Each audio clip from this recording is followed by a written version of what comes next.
Sveiki, mano brangieji.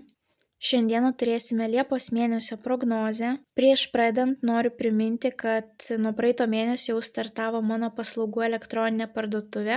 Visą svarbią informaciją apie savo teikiamas paslaugas, ko galite iš jų tikėtis, kuo mano paslaugos skiriasi nuo kitų specialistų. Visą šitą informaciją aš pateikiu Birželio mėnesio prognozių pradžioje. Tai tiesiog pasirinkite savo zodiako ženklą ir paklausykite įžangą ir ten bus visa informacija apie mano teikiamas paslaugas. Na ir noriu priminti, kad Liepos mėnesį mes turėsime retrogradinį Merkurijų. Tie, kas žiūrėjo savo 2025 metų metinės išplėstinės prognozes, tai tie sekėjai su ta informacija jau yra susipažinę, kadangi tose prognozėse aptariau visus retrogradinio Merkurijaus periodus 2025-iesiam.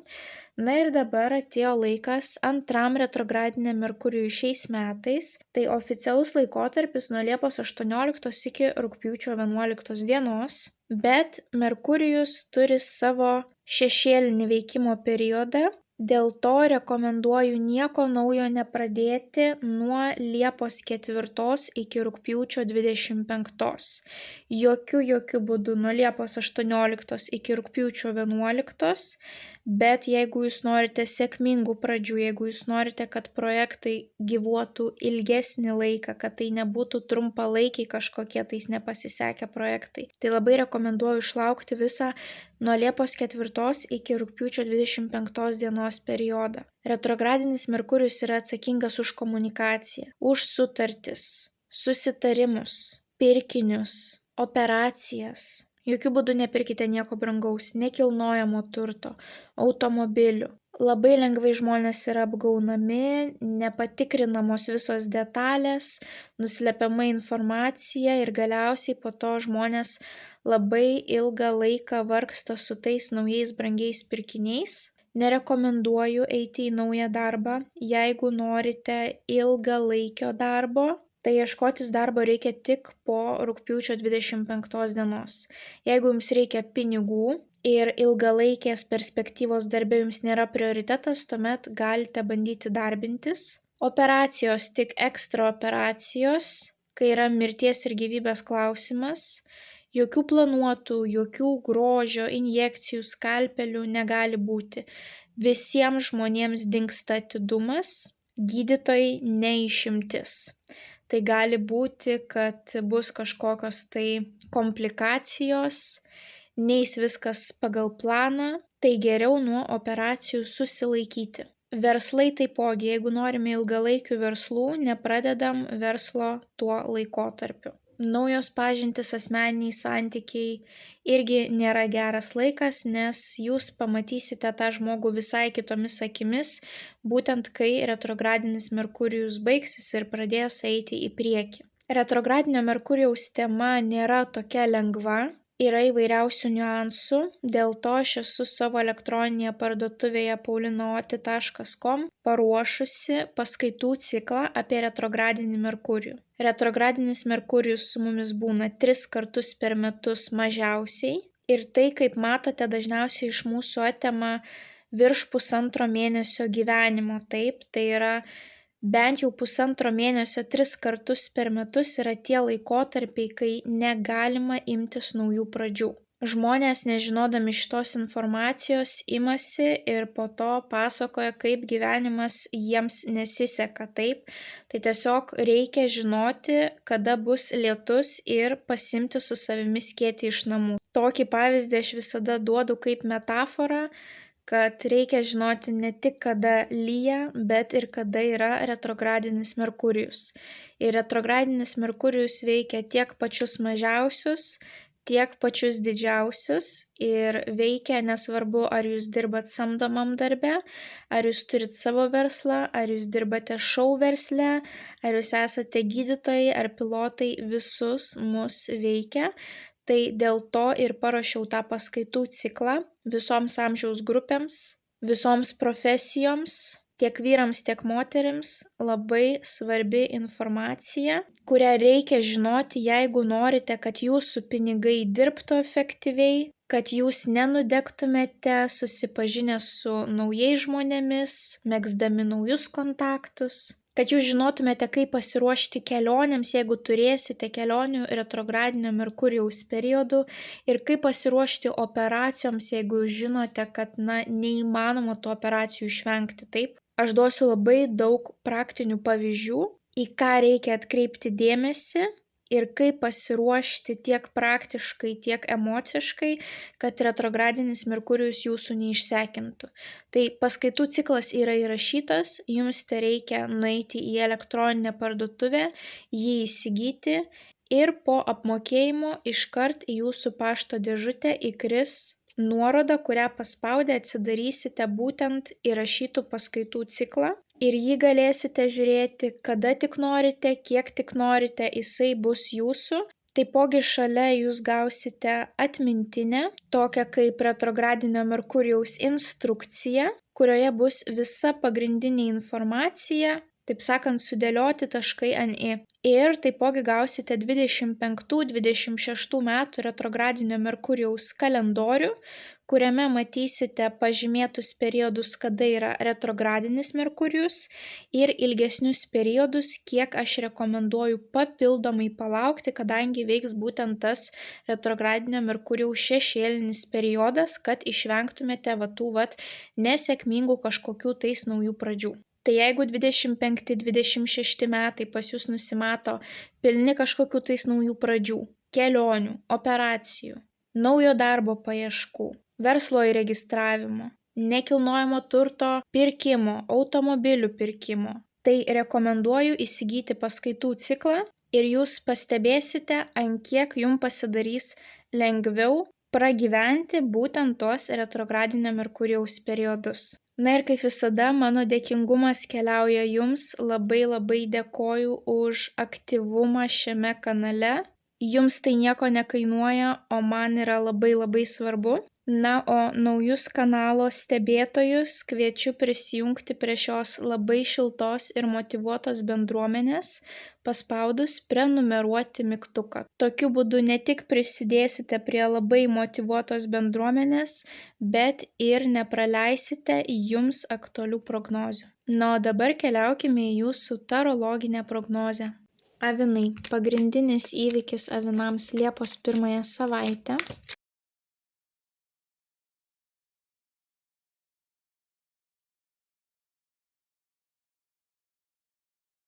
Mėnulio žinutė avinams apie jų Liepos mėnesį. Bei viena žinutė avinams apie jų Liepos mėnesį. Avinukai, Liepos mėnesį turėsite išeiti iš komforto zonos. Ir pirmoji savaitė jau bus pilnai tokia, kad supurtys jūsų komfortą. Jums iškrenta didysis arkanas sėkmės fortūnos ratas. Tai yra sėkmės korta, kuri rodo, kad situacija pakrypsta netikėtų kampu, pavyzdžiui, 180 laipsnių, apsiverčia aukštyn kojom, taip. Net jeigu ir situacija dabar atrodys keista, kur čia ta sėkmė, iš tiesų jinai yra jums tik tais į gerą, jinai jūs prives prie kažko tais naujo ir labai pozityvaus, taip. Ir šalia iškrenta bokštas, taipogi didysis arkanas. Bokštas yra mūsų tvirtovė. Kai bokštas griūna, mes netenkame savo tvirtovės, mes turime išeiti iš savo komforto zonos ribų. Tai kažkokia situacija gali pakrypti netikėtą linkme ir priversti jūs išeiti iš savo komforto ribų pirmąją savaitę. Bokštas tiesioginė prasme gali jums rodyti tiesiog būsto reikalus. Na, o sėkmės fortūnos ratas vis dėlto yra ratas ir gali atspindėti transporto priemonę, kelionę kažkokią tais, taip, galbūt keliausite į naują būstą, vyks kraustymasis, o galbūt persikraustysite į kitą šalį, taip, tai vėlgi kelionė ir būstas, na, įvairiausios tokios situacijos, arba tai gali liesti ir kažkokią tai kitą gyvenimo sritį, bet reikės originalaus požiūrio į situaciją, taip, reikės nepasimesti, kadangi mes turime retrogradinį Merkurijų, tai vat bokštas įrodo, kad neis viskas taip, kaip suplanavote, gali būti šiokių tokių, pavyzdžiui, atidėliojimų. Jums gali paskambinti ir sakyti, mes tarėmės tą dieną, tą datą, bet gal šiek tiek galime nukelti, mes kažko tais nespėjame, taip, o tokios įvairios situacijos. Ir tuomet jums iškrenta kardų aštuonetas, kuris rodo, kad jūs jaučiatės lyg įkalinti, taip, jūs negalite judėti į priekį.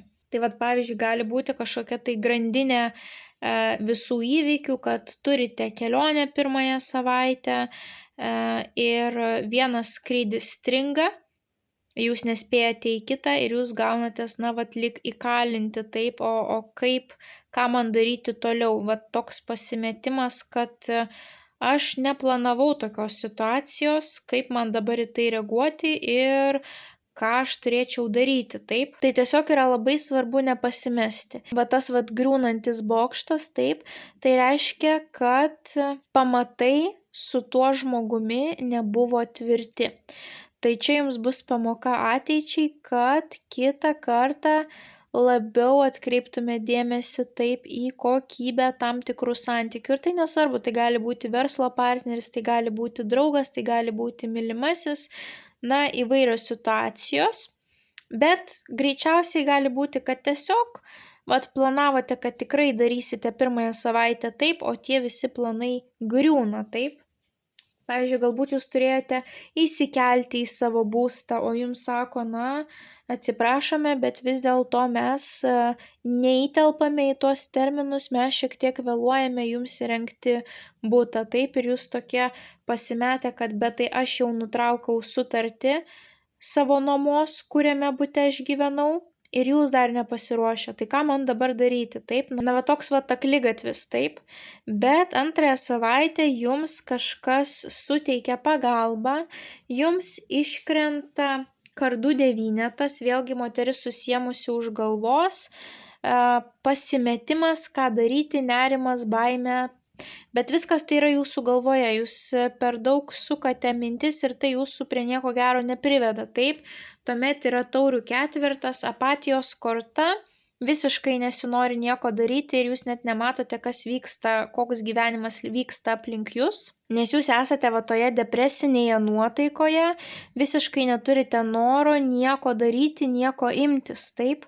Bet šalia jums iškrenta monetų šešetas, tai yra dažniausiai finansiniai mainai ar kažkokia tais kitokia parama. Jeigu jums reikės finansinės pagalbos, jūs ją gausite. Galbūt jūs turėjote šitai situacijai draudimą nusipirkę, tai čia gali būti draudiminė išmoka, galbūt kažkokia tai valstybinė parama pašalpa, galbūt pagalba iš draugų artimųjų finansinė ar iš jūsų antrosios pusės, taip? Jūs tikrai turite gauti tą paramą.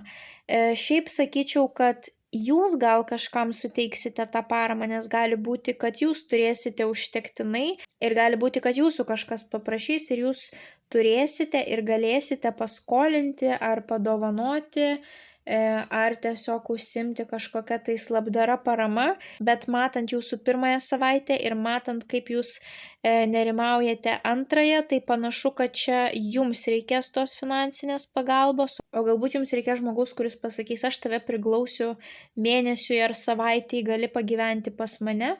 Ar kažkokios kitos pagalbos reikės, tai tikrai kažkas jums ją suteiks. Ir per daug čia nesukite minčių, nes pagal šitą kortą po to gali būti problemos su viršutinė kūno dalimi, migrena, širdies spazmai, aukštas kraujospūdis, surakinta nugara, pečių skausmas, įvairiausios tokios stresinės ligos, taip, kurių jums visiškai nereikia, jums reikia būti sveikiems, kad kažkaip tai susidorotumėt su tuo iššūkiu, taip.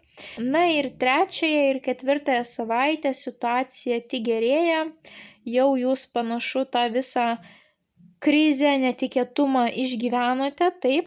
Ir trečiąją savaitę pas jūs ateina taurių tūzas. Taurių tūzas reprezentuoja naujas pradžias susijusias su santykiais, ryšiais arba kūryba. gali būti netgi kažkokia tai džiugi žinia, kuri pripildys jūsų taurę iki pat viršaus, taip, vėlgi galbūt kažkoksai tai leidimas, kažkokios tai ateities perspektyvos, kažkokie tais pasiūlymai. Taipogi, jeigu turite santykius, jie gali palypėti laipteliu aukščiau, gali būti ir kažkokios tai simpatijos, bet jeigu susipažinote su to žmogumi tik Liepos mėnesį, tai jūs jo nematysite tokio, koks jisai yra iš tiesų.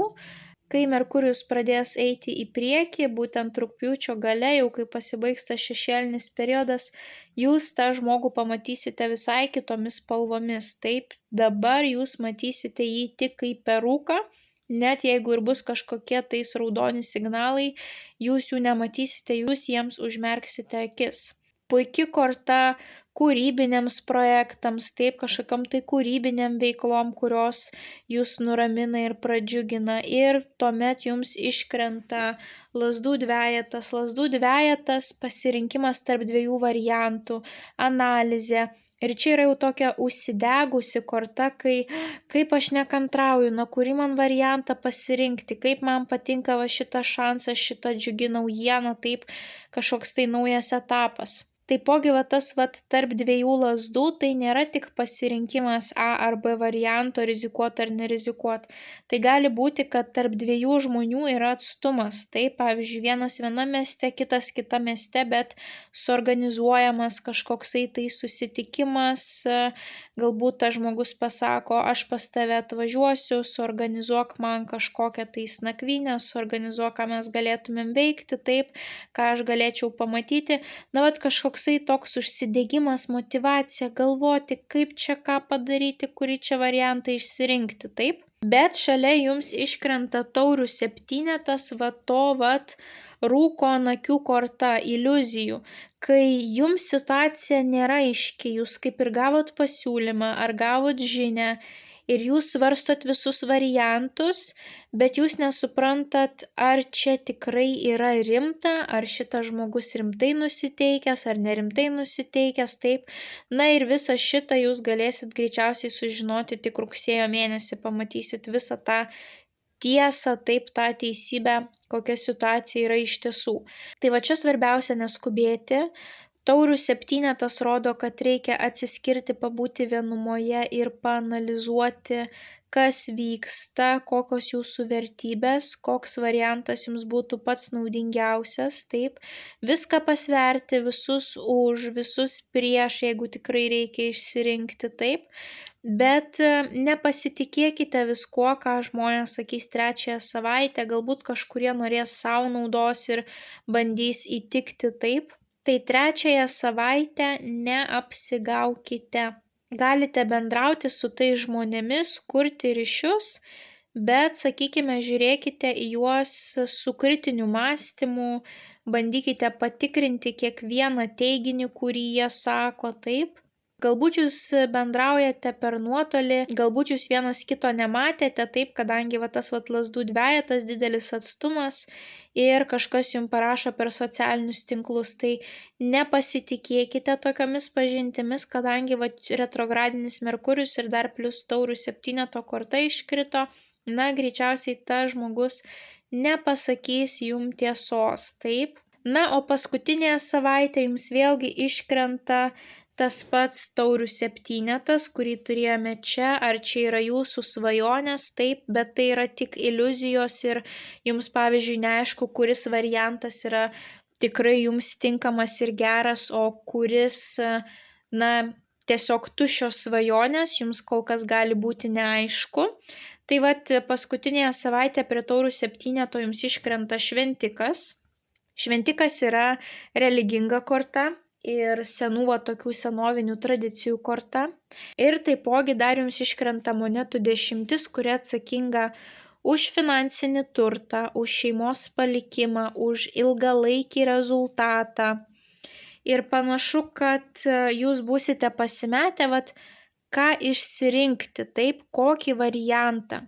Ir būtent šventiko korta ir monetų 10 jums sufleruoja, kad rinkitės tradicinį variantą, nerizikingą variantą, kuris gali būti naudingas ne tik jums, bet ir jūsų ateities vaikams, anūkams, taip ateities kartoms, kuris bus ilgaamžis, kuris yra patikimas, kuris yra stabilus.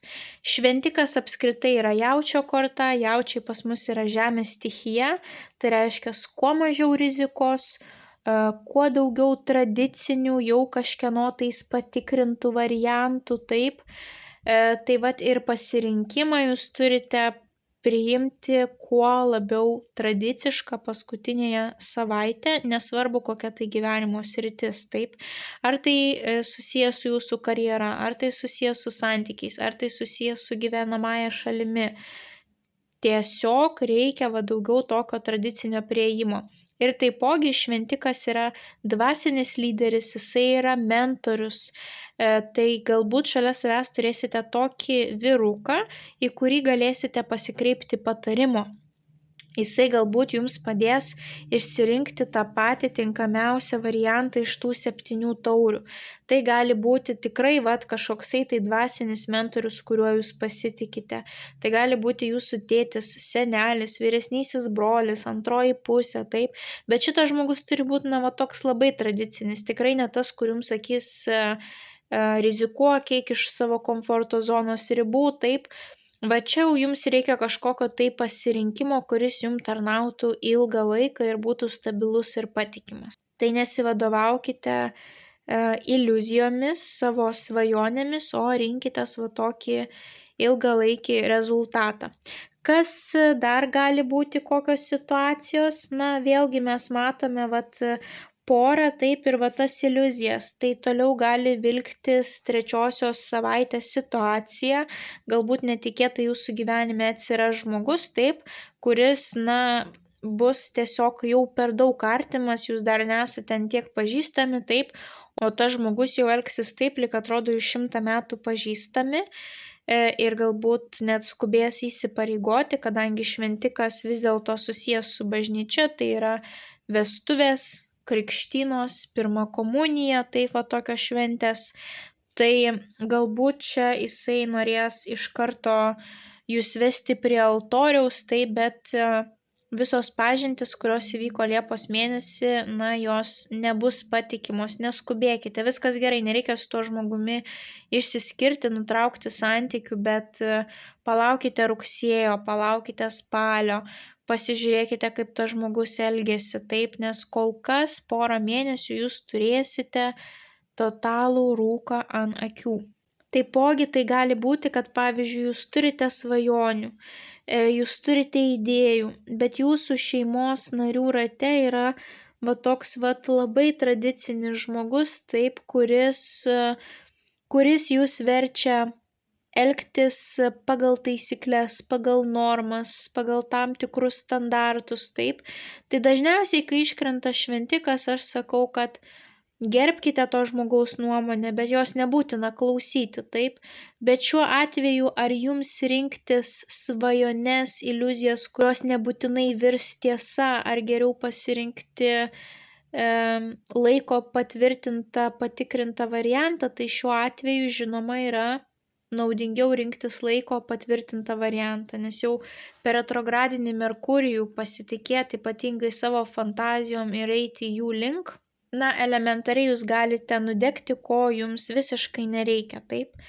Tai jeigu turite fantazijas, viskas gerai, palikite jūs jas šiek tiek nuošalyje iki rugsėjo, spalio ir tuomet jau ten galite žiūrėti, gal visai kitaip situacija susiklostys. Bet jeigu jums dabar reikia rinktis, taip, galbūt jums reikia rinktis tarp kažkokio tai labai modernaus naujo būsto ar kažkokio tais labiau tradicinio, kažkokios tai įprastos tradicinės statybos, tai šiuo atveju rinktis labiau tradicinį variantą. Taip, viskas, kas susiję su didesniu kiekiu tradicijų. Tai jeigu turėsite didelį kiekį pasirinkimų, atsiskirkite arba pasikreipkite į tokį mentorių, kuris jums padės išsigryninti jums tinkamiausią variantą.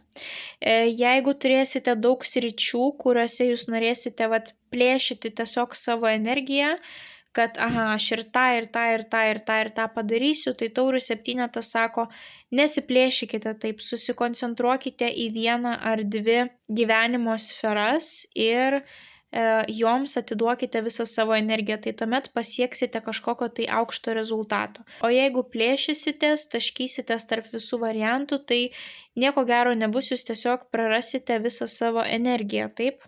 Monetų 10 yra aukštas finansinis statusas. Galbūt jūs gausite paskutinėje savaitę palikimą, galbūt išaugs šeimyninio turto vertė, galbūt tiesiog turėsite malonų laiką su šeima, galbūt tiesiog daugiau laiko praleisite su savo šeimos nariais. Taip, viskas, kas susijęs su pinigais, šeimos pinigais, ilgalaikiu finansiniu rezultatu, kuris paveiks ne tik jūs, bet ir jūsų keletą kartų į priekį, taip. Na ir šalia, kaip ir sakiau, iškrenta ta iliuzijų korta ir ta šventiko tradicijų korta. Tai toks jausmas, kad vyks pasirinkimas paskutinėje savaitę. Kur link judėti, ką pasirinkti, iliuzijas, ar tradicinį variantą, svajones, ar kažką tais laiko patikrinto, taip. Bet jokių būdų nepirkite kol kas jokio būsto, taip, tai bus negeras laikas, laukite rugsėjo, spalio mėnesio, nes pagal šitą kortą gali būti ir šeimyninio būsto pirkimas, bet nelabai geras laikas tam. Tai gali būti ir vestuvės, bet vėlgi sakau, ta iliuzijų korta, taip, neskubėkite tuoktis, jeigu tai yra nauja pažintis, jeigu tai yra ilgalaikiai jau santykiai, laiko patikrinti, tai paskutinėje savaitė jums gali būti ir vestuvės, ar vestuvių pamokėlės, ar vestuvių planavimas, taip, viskas, kas susijęs su bažnyčia, su religija, su tradicijoms, su mūsų šaknimis, bet panašu, kad čia pas jūs labiau bus sumaištis dėl retrogradinio Merkurijaus ir jums reikės keisti visą savo planą, keisti savo pasirinkimus, prioritetus, ieškoti naujų išeičių, taip, bet tuo pačiu išlaikykite kritinį mąstymą. Na, o jūsų mėnulio žinutė, dažnai geriausi dalykai nutinka tuomet, kai jaučiamės nepatogiausiai. Na, tai kaip ir sakiau, tas sėkmės fortūnos ratas jūs nori atvesti į labai sėkmingą kelią. Net jeigu jums dabar atrodo, kad kažkas vyksta nepatogiai, reiškia, nebuvo kitokio būdo, kaip jūs nuvesti į tą teisingą kelią, taip, bet galiausiai jūs rezultatu būsite labai patenkinti, tiesiog reikia dabar priimti sąmoningus sprendimus ir emociškai pasiruošti tokiai šiek tiek supurtimo energetikai, taip, bet tai jūs užaugins, jūs tapsite išmintingesni, išmoksite svarbias gyvenimo pamokas ir dar drąsiau ir stipriau žengsite naujus žingsnius į savo naujas pradžias. Na, o jūsų mėnesio patarimas. Jums iškrito tas pats kardų aštuonetas, ką turėjote štai čia. Tai yra, reikia išsilaisvinti iš tų pančių, reikia išsilaisvinti iš aukos pozicijos, reikia surasti kelią, kur link jūs norite judėti. Kol kas yra tokia įkalinimo pozicija ir jūs dabar turite surasti išėjimą, būtent tą mėnulio žinutę. Geriausi dalykai nutinka tuomet, kai jaučiamės nepatogiausiai. Tai ar čia jaučiatės patogiai, greičiausiai nesijaučiat, bet šitas mėnesis jums atneš labai puikų rezultatą, kuriuo jūs galėsite džiaugtis ir didžiuotis po to, taip, kad vis dėlto jūs nenuėjote klystkeliais, jūs nenudegėte, o turėjote galimybę permastyti savo veiksmų planą ir pasirinkti jums žymiai naudingesnį variantą, galbūt kurio net iki Liepos mėnesio jūs net negalvojote, kad įmanoma pasirinkti, taip, galbūt jūsų mintise toks variantas net neegzistavo, o Liepos mėnesį jisai atsiras. Tai avinukai, linkiu didžiausios sėkmės Liepos mėnesį, pasiruoškite kovingai ir po to galėsite džiaugtis skaniais vaisiais. Tai didžiausios jums sėkmės, nepamirškite paspausti patinka mygtuko, komentare parašyti bent jau širdelę, pasidalinti prognozę su artimaisiais, kuriems ji galėtų būti aktuali. Na ir jeigu dar neužsiprenumeravote, skatinu užsiprenumeruoti kanalą, kad nepraleistumėte jums aktualių prognozių bei taptumėte šios labai šiltos ir motyvuotos bendruomenės dalimi. Na, o kas žiūrėjote šią prognozę mano YouTube kanale, tai kviečiu apsilankyti savo paslaugų elektroninėje parduotuvėje paulinaoti.com ir visas šitas prognozes pasiekti anksčiau laiko. Na, o mes susimatysime jūsų kitose prognozėse. Ate, ate.